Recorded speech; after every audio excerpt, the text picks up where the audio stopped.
Hey guys, it's Sunday.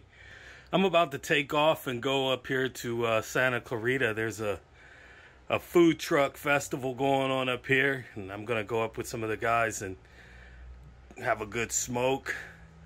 But what will I smoke? I'm gonna do a cigar roulette, blind grab out of the Humi.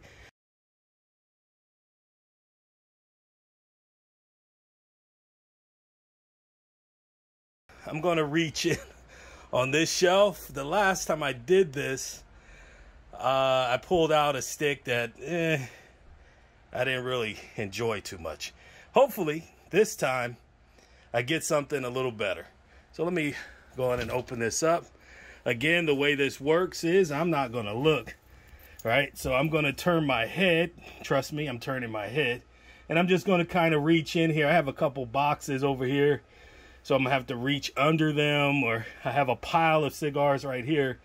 So let me see, should I go in the middle? Should I go to the left? I usually go to the left, so I'm gonna stick with that. And I'm just gonna turn my head, reach all the way to the back, kind of shuffle them around a little bit. I'm gonna have to come back in and fix this because I know I'm making a mess. Let's see. What do we grab here? Monte Cristo. This is the Monte Cristo Classic Series. Well, I said I was going to do a blind grab. I don't really feel like smoking this, but that's what happens when you play this kind of a game. Alright guys, well, let's see how it goes. I'll get back with you when I get up here to the food truck festival up here in Santa Clarita. See you in a bit.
here at the SCV food truck event. I forgot my dumb mask, so let's see if the people get mad at me. Somebody starts yelling at me, tell me to go home. If so, you know, I do what I have to do. Wasn't there a pupusa truck or something? Yeah, this one. Oh, oh, nah, that line. Look at that line. I don't do lines, so I'm gonna have to. You can see if they do that online thing. I was looking forward to a pupusa, but I stand in line for no one. So I'll move down the way, see what's up at the New York Delicatessen on Wheels.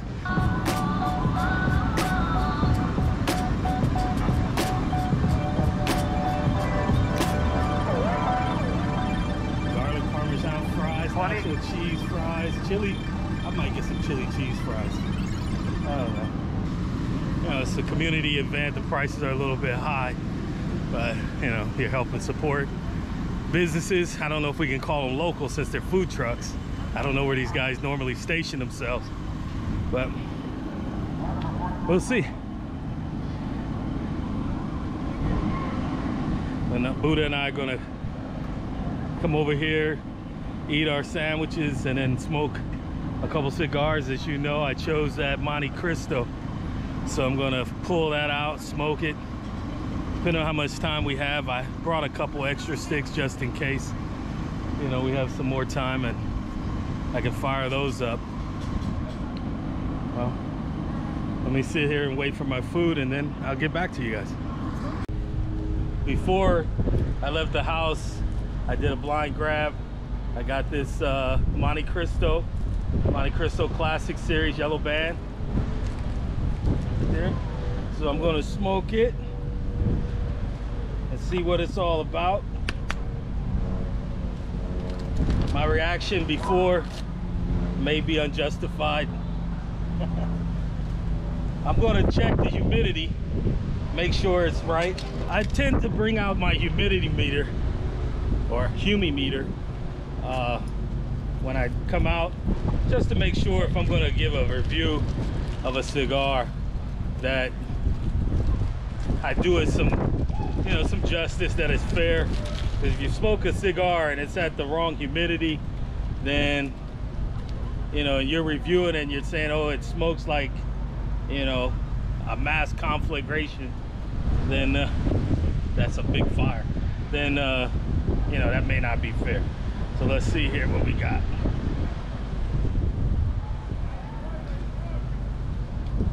All right, I got 64 on the humidity meter. So I think that's fair to smoke. What do you think? What's up, bro? What are you smoking on? Trying out this Rocky Patel Freedom. Right on. How is it so far? It's not bad so far.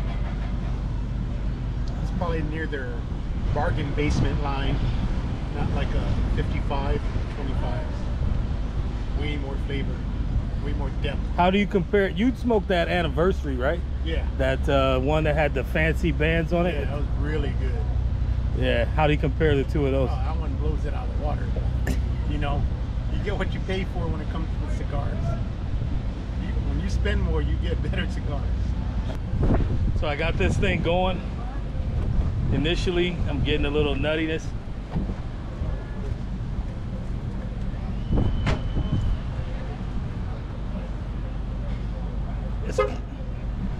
I'm gonna call this mild to medium.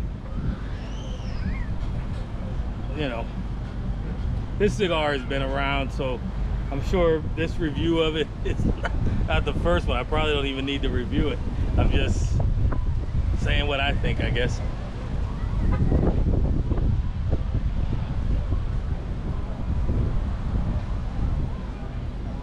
The other day I was smoking at an event with Buddha, and we met this guy over there who smokes as well. And I gave him a cigar, and we began to talk, and he asked me about my cigar vocabulary. And so I asked him, well, what do you mean? And so he whips out a word that I hadn't used or hadn't heard actually before. And so he gave me this word, it's weird because I've never heard it before, but now I feel like I need to use it. And the word is petrichor. Petrichor, P-E-T-R-I-C-H-O-R. Petrichor. I took it to the lounge with me, and no one knew what it was, so we all had a good laugh, and now we're all looking to add that word to our cigar lexicon. But petrichor, if you don't know what it is, it means the sweet smell of earth or dirt after a rain. So it's when it rains and you go out and the dirt has that smell, you can smell like, oh, it's been raining. That's the smell of petrichor. All right, find a way to use it. Write it in a sentence. Write it 10 times. Put it in a sentence. Hang it on the refrigerator so you don't forget. I'm enjoying this so far. I'm getting like a little bit of a sweet cream mixed in with the cedary wood. You know, a little nuttiness on it. I haven't identified the nut, but I'm tasting a cedar wood and a little bit of a sweet cream. All right, let's keep it going, get down to the second, third, and I'll be back again. Buddha, what's your background? Chinese. Constantly get mistaken for a Filipino or Pacific Islander. Right on, right on. So what's your take on all this anti-Asian stuff that we're hearing about? It's always existed. Now that we have social media, it's just put out in the forefront. I don't get it. But even as a kid, I remember when I was a little kid walking to school, some guy driving by yells out, "Go back to your country." I was like, oh, whatever, dude. Were you born in China? Or? I have to go back to LA. I have to go back to LA. My parents are from China. Yeah. Right on, right on. First generation. And my ancestors date back to the railroads. So when you see this kind of stuff going down, what do you think? I mean, how do you feel? Sad, but you know, people doing it are weak because they only attack elderly. And the media is so full of crap, because just that on the headlines the other day, the marshals out in Minnesota or wherever shot a black dude who had a warrant on him, wanted by the marshals. So when you're wanted by the marshals, you've done something really bad. But of course, the headline reads, another black man shot by law enforcement. But when it gets flipped and an Asian person gets attacked, they never put black man attacks Asian, elderly Asian woman. It's man or person attacks Asian, elderly Asian. Right. So tell me there's no media bias. Right, right. And why do you think that's the case? Why do you think they do that? It's the hip thing right now. The popular thing is the whole BLM, you know, we're victims.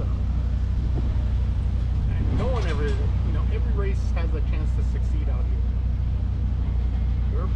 You're proof of that, I'm proof of that.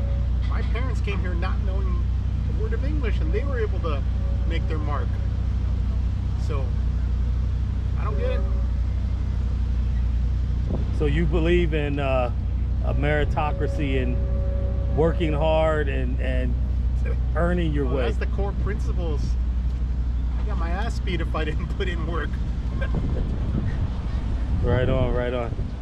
So we got familiar with back in the day, man. Hot wheel tracks, feather dusters, and we had bamboo sticks growing up front. So, right, Grandma had bamboo sticks. It was some rough times. I remember having to go and cut the switch myself. My mother had a paddle, and it was on the paddle was written the words, "The Board of Education." It was a big red paddle. She would beat me with that. Beat me with her hands, her fists, her nails. I remember in elementary school, my mom signed that thing for the corporal punishment. The principal had a switch on his wall. Yeah, what happened to those days, man? I used to get swatted, principal. You know, some teachers, when I was younger, the teacher could take you in the coat room in the back of the class and then they would just call another teacher in, and that teacher would stand watch while the other teacher gave you your discipline. Not anymore. And then they would give you a minute to sit back there and get yourself together, get composed, and then they would bring you back into class, and that's the way it was. And you know, other people used to get the same treatment, so it wasn't like you felt like you got picked on.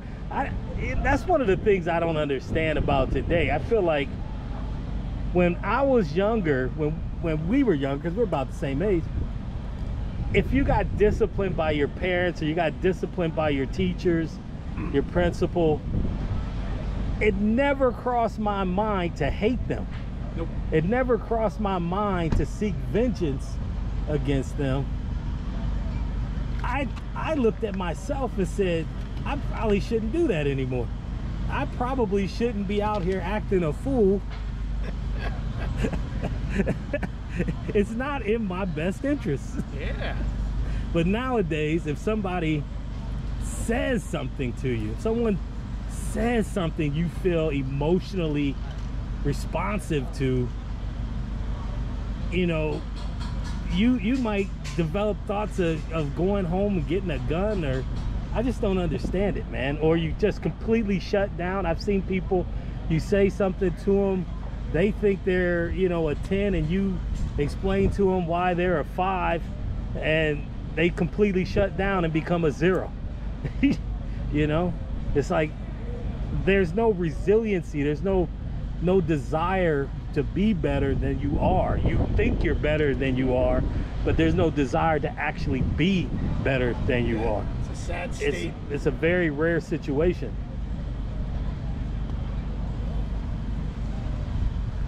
Well, I pray that things get better, but who knows? Hopefully this stuff ends. It's just getting ridiculous, you know. I mean, every time someone's mom getting hit like that, man, if I was anywhere within 5 feet of that dude. Right, that's the other thing. Like, you see these incidences happen, right? I don't care if you are pro-Asian or anti-Asian or whatever. When you see an old woman getting beat up by some young guy, and you just watch. Any person that would beat up on an elderly person needs that return to him worse.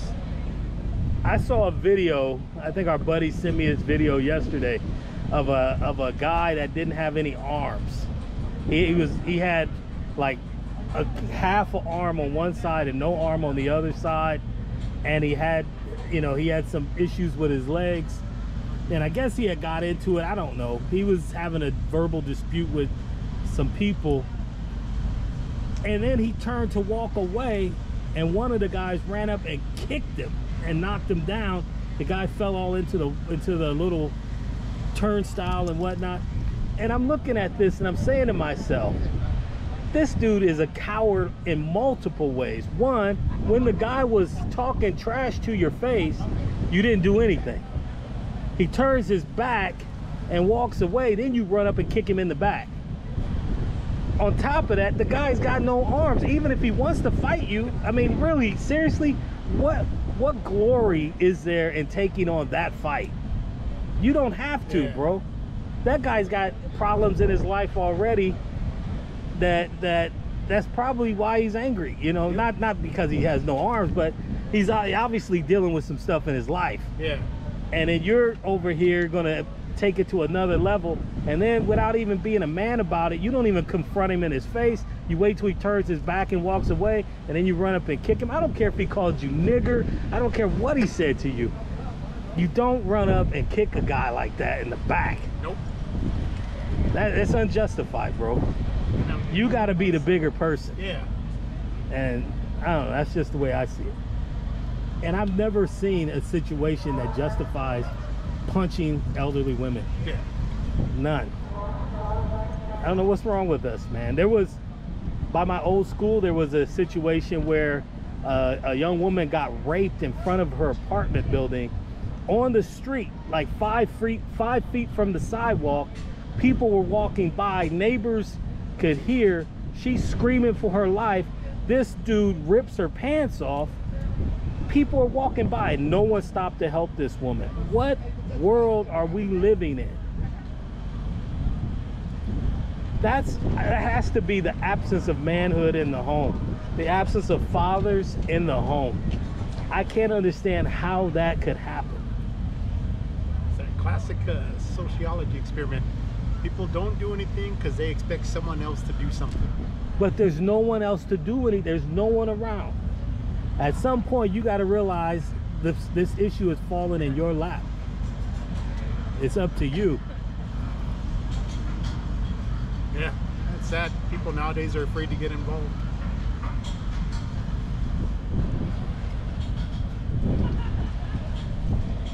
All right, welcome back. I'm down with the second third.